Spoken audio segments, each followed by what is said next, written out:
Hello and welcome to Overtime Sports Episode 4. I'm your host, Bonin Nazari, along with my partners, Kieran Chavarasi and JP Suarez. Today we have a little quick show for you guys, about 20 to 25 minutes.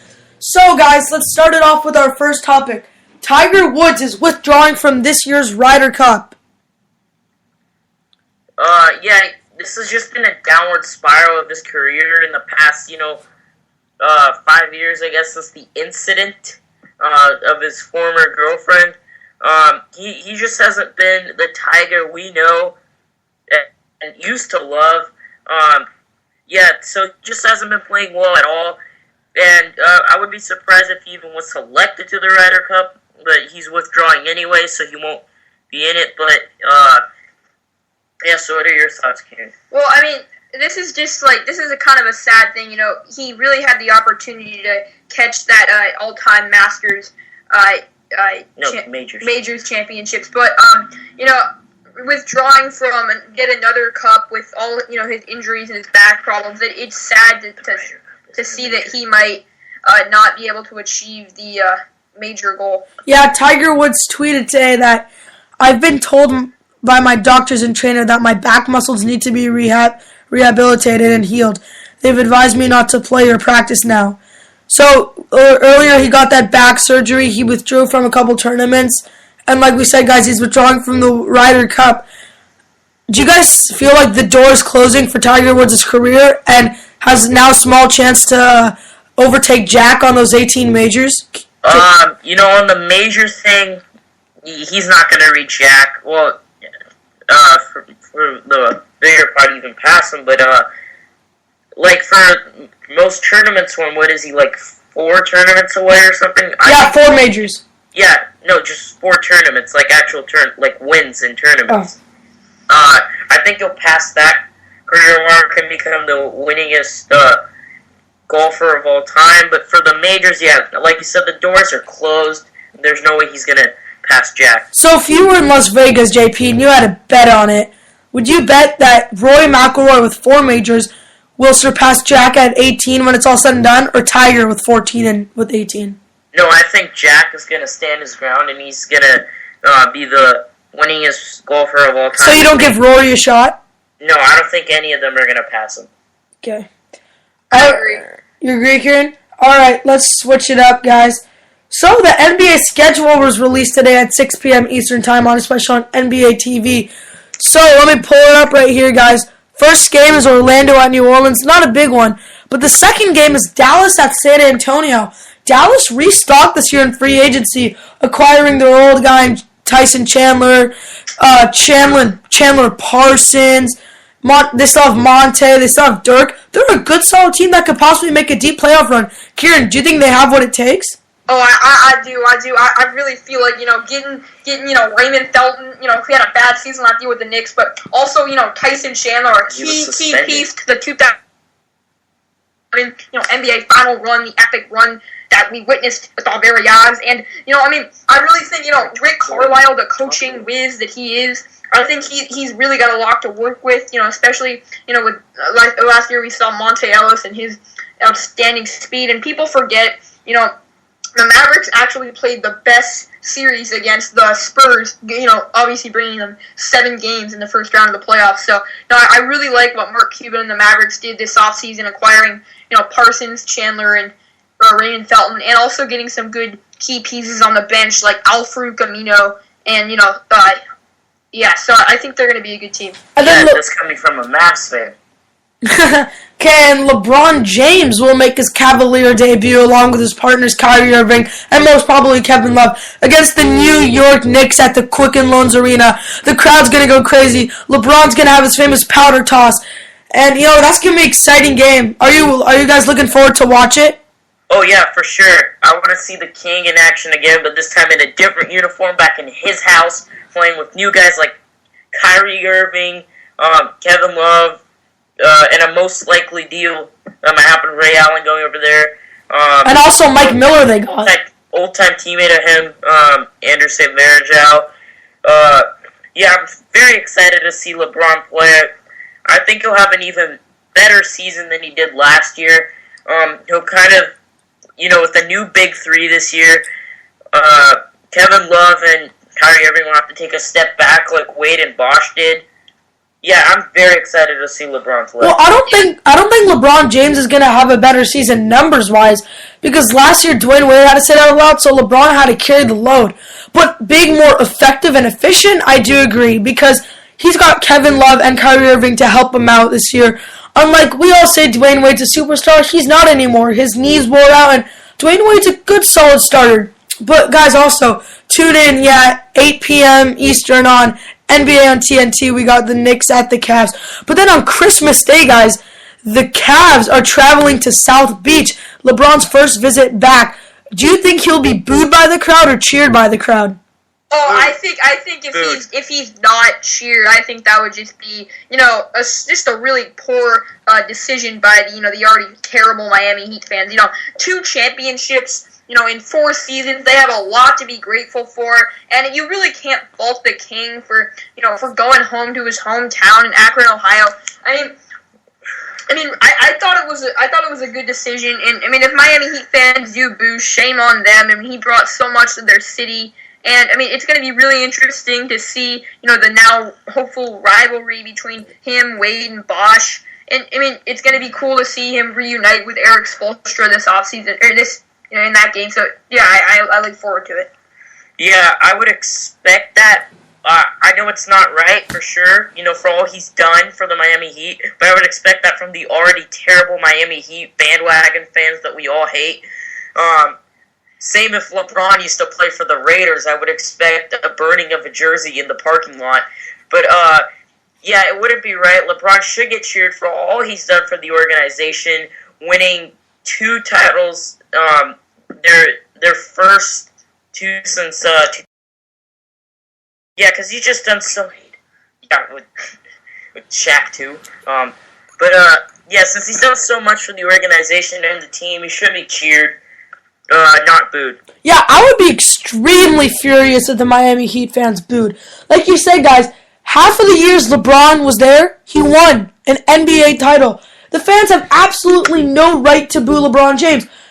They can't say Dwayne Wade would win a title by himself, especially with his knees. Dwayne Wade and Chris Bosh can't even win a title with themselves.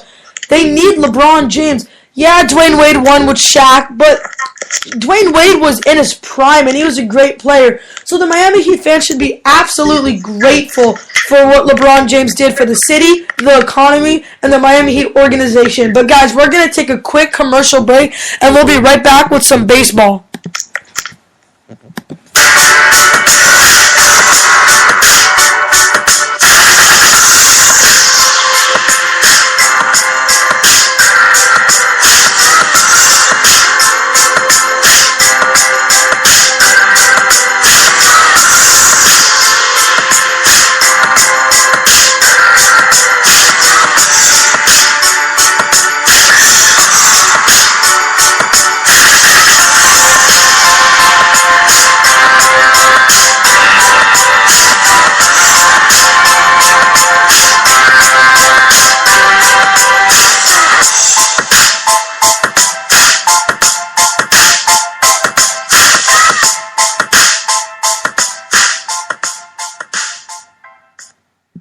Alright, and we are back with Overtime Sports Episode 4. So guys, we just talked about the Heat. How do you guys think they'll fare this season? Do you guys believe the Miami Heat, before we actually jump to baseball, of course in the East the Miami Heat are still probably going to make the playoffs, but do you guys believe, which seed do you think they'll make? I think they'll just squeeze into the playoffs. They still have Dwayne. You think they'll just squeeze in? No, I'm thinking 4 or 5 seed. It's the East, JP. Oh, thank you for reminding me. They only need to win about 35 games to get that playoff spot.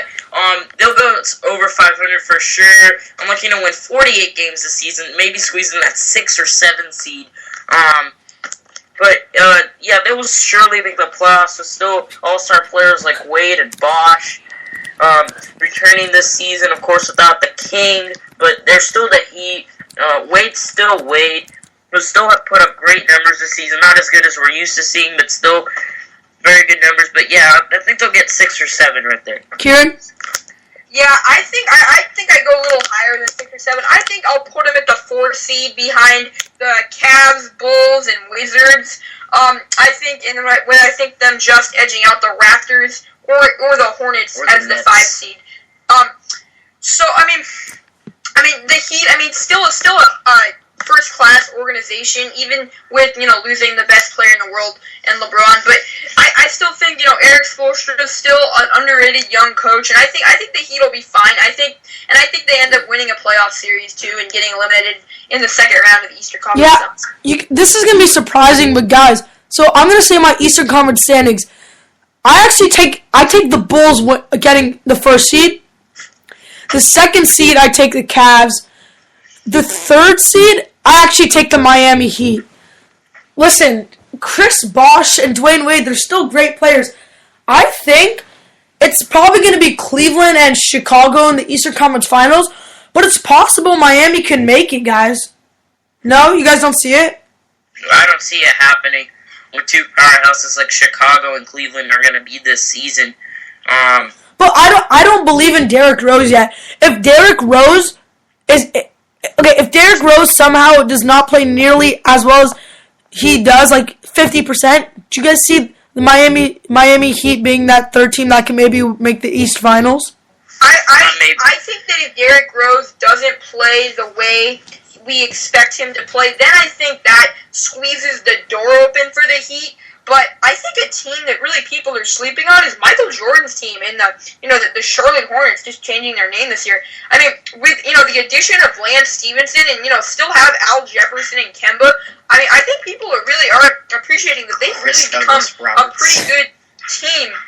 Yeah, and I think they have an opportunity to really make some noise in the playoffs. And Michael Kidd-Gilchrist, he's a young guy. I think 21, 22 years old. He's had his couple years to develop in the league, but now we want to see him make that step. And he had a pretty good year for the Hornets last year, Bobcats. So they're gonna have a nice starting lineup, probably in Kemba, Kidd-Gilchrist, Stevenson, Jefferson, and I don't know who's gonna play that fourth. No, it's gonna be Noah Vonleh. Oh yeah, no. Oh wow. Out of Indiana. IU Hoosiers. Yeah, so that team is young. They're looking great. Like that's a team to watch out, guys, in the future. Yeah. So if the Bulls, D Rose doesn't perform as well as we would expect them to, it's either going to be the Heat or the new Charlotte Hornets. Well, I think we might be jumping the gun here a little bit on D Rose not playing well because he looked really, really good in USA basketball. I mean, he looked maybe better, as good or even as better as he did with in his MVP season. So I expect the Eastern Conference Finals to be Bulls Cavs. Yeah, same here. I think D Rose is going to return like AP did about 2 years ago, coming off that ACL injury and running for more than 2,000 yards. D Rose will do the same. He'll come back great, average more than 25 points. I'm saying 25 points, 8 assists, 5 boards. That's a bold statement right there. But no, Derrick Rose obviously really great player. Yeah, such a great athlete. all right, let's switch it to the baseball side. So, guys, we all know this rule was in place a year ago. The home plate collision rule. How has this affected the game's decisions, Kieran?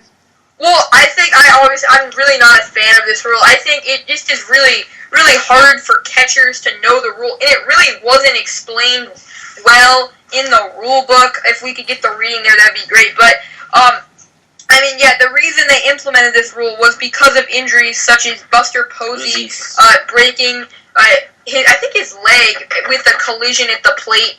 And so, I understand the MLB's purpose here is trying to protect catchers, but I think they could have done it a much better way. I think it's so confusing, and we've seen a couple plays this year, like today actually in the White Sox-Giants game, a routine with the bases loaded, a routine ground ball to the White Sox Jose Abreu, who threw home to the catcher Tyler Flowers, and he was out by a mile, and the runner Gregory Blanco never actually touched the plate, and at first they ruled it out, but then they went to replay and then ended up calling him safe because of catcher interference. And and the Mets game. And really, there's nothing really to for the catcher can do there in that situation. But he was out. Yeah, I know, but still, they still reviewed it. Yeah, but I think home plate collisions bring excitement to baseball. I mean, everybody wants to see big hits. Surely the safety of the players is in question, but I don't really like the rule. I like seeing collisions. I mean, they could have just explained the rule in a much better way. Change it up a little bit, like you can still, yeah. Yes, JP, it does bring excitement, but there's a high risk of injury. Yeah, the catchers are kind of protected. They have some pads. But the guys that are running, they have no protection. Just the helmet, I mean. And, it's a big risk for injury. I know it's fun to watch, but I feel like it's a good rule in place because the commissioner and the guys on the staff, they want to be beneficial to the players safety-wise, but I know it's unbeneficial to them in results of getting runs and stuff. So it's a controversial topic, and I don't think it'll ever be, resulted to a solution that the rule will be changed. But we're going to take a quick commercial break. I'm sorry. There has just been breaking news. Tulowitzki has just taken a season-ending left hip surgery. Troy Tulowitzki? Yeah. Yes, he's just been for the season. This will obviously greatly impact his trade value come this offseason and the next offseason, with many teams obviously interested in him. One of the best shortstops in the game, so we'll have to see. Too. I mean, we'll have to see. He's always been an injury-prone player.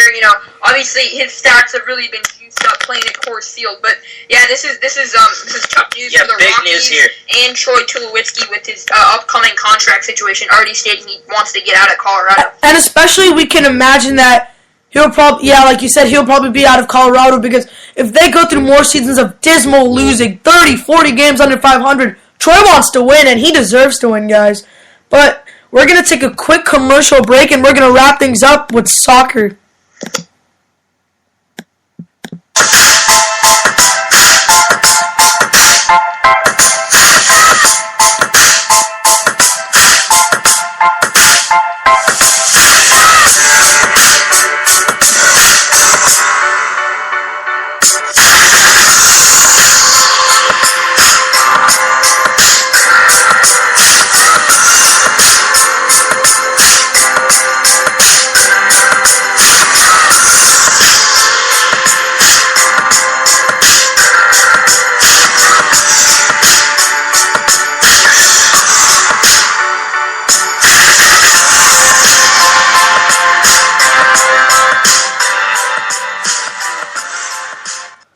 Alright, and we are back with Overtime Sports. So guys, we all heard about the game today, the German League Super Cup, two powerhouse teams of the Bundesliga, Borussia Dortmund versus Bayern Munich. And surprisingly, Borussia Dortmund overcame Munich 2-0. JP, was this a surprise to you, or do you have faith in Dortmund? No, I believe Dortmund's a great team, but the real surprise to me was after losing their striker to their rival Bayern Munich, Robert Lewandowski, not there to help him out, and also their best player not playing today, Marco Reus, off a leg injury. Yeah, but this was extremely surprising to me. Last year they won the Super Cup 2, beating Bayern 4-2, but they had those two guys there to help them out. No, this was a huge surprise to me. I thought Bayern Munich was going to run away with that game, but Klopp is such a great manager, and this was really surprising. Yeah, it was really surprising to me because if you compare man to man, Munich has the better team. They have Schweinsteiger, like you said. They have newly acquired Lewandowski. They have what? Bayern Munich didn't have their full starting lineup. They only had about 6 starters, and Philipp Lahm came into the 60th minute. Oh. But still, their starting lineup looked way better than Borussia Dortmund's. Yeah. So it's a surprise, but then again, this doesn't really count to Bundesliga points, right, JP? It's the preseason in a way called. No, it actually still is a very important tournament. It's a morale booster, also. Yeah, but this counts for a lot because it sets the tone for the season. Yeah. Because, of course, the two best teams from last year playing this year, and you can really get a good look at what's about to come in this season. So, when it's all said and done, JP, who do you think is going to be number 1 in the Bundesliga? Well, look, I mean, this game really showed Borussia Dortmund's strength, but there's still 38 more games to go. And I think overall, Bayern Munich, they didn't have their full starting squad today, and I just think that they'll just win the season again, possibly finish, possibly win the Champions League also, but I'm looking at Real Madrid to do that. Yes, I believe in Borussia Dortmund, but Bayern Munich still is the better team. They have more depth. They got the better starting 11, and I think they'll come home with the win, but just barely. I know there's a lot of games left in Bundesliga, but JP, I like Dortmund this year. I mean, I feel like, of course they're going to make the Champions League, probably, but they can make a deep run in Champions League play. You don't think so? No, I do. I think they might get eliminated in this quarterfinal, because they're still outside of Germany. Amazing teams like Real Madrid, Barcelona, just now getting Luis Suarez, Chelsea and Manchester City, two English teams that have a lot of depth this year. I also like United this year. Oh yes, with the new coach, in my opinion, Louis van Gaal. Yeah. All right, we're about to wrap it up here, but we're just going to say some MLB scores before we go. In the bottom of the 8th, the Tampa Bay Rays are leading the Texas Rangers 10-1. The Milwaukee Brewers are losing to the Chicago Cubs 4-2 in the top of the 9th. Phillies Angels are all tied up in the middle of the 2nd. The Red Sox barely come through against the Rays 5-4, but they do put Cespedes on the DL, 15-day DL. The Twins beat the Astros 3-1. The Giants had a big 7-run inning, beating the White Sox 7-1. The Padres winning their 5th straight and their NL best 16-8 record, beating the Rockies 5-3. And the Orioles with a big 3-run blast by Adam Jones in the bottom of the 8th, squeak out a win against the Yankees 5-3. Everyone, fan of Overtime Sports, be sure to follow us on Twitter at OVT Sports and our newly made Instagram at OVT Sports. I'm Borden Nazaria along with my partners JP Suarez And Kieran Shabarasi. Have a good night, everybody. Thank you. Thank you.